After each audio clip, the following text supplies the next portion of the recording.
ஒரு கடவுளுடைய பிரசாதம் என்ன பண்ணும், என்ன கொடுக்கும் அப்படின்னா, எத்தகைய தீராத வியாதி இருந்தாலும் அந்த வியாதியை அகற்றிவிடும்.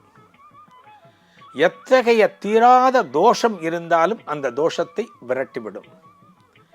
எத்தகைய தீராத கஷ்டம் இருந்தாலும் அந்த கஷ்டத்தை தள்ளி விட்டுரும்.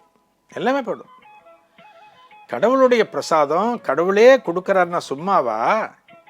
இந்த அழகு புத்துவுக்கு கிடைச்ச உடனே, அந்த பிரசாதத்தை சாப்பிட்ட உடனே இவருக்கு இருந்த தொழுநோய் படுத்து உடம்பு அப்படியே பார்த்தா மெழுறது.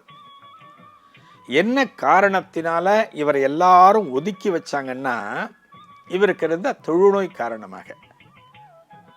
ஆனா இப்ப முருகப்பெருமான் அருளால தொழுநோய் போயாச்சு.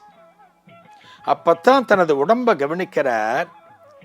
தனது உடல்ல அது நாள் வரை இருந்த தொழுநோய் மறைந்து போனதை உணர்கிறார்.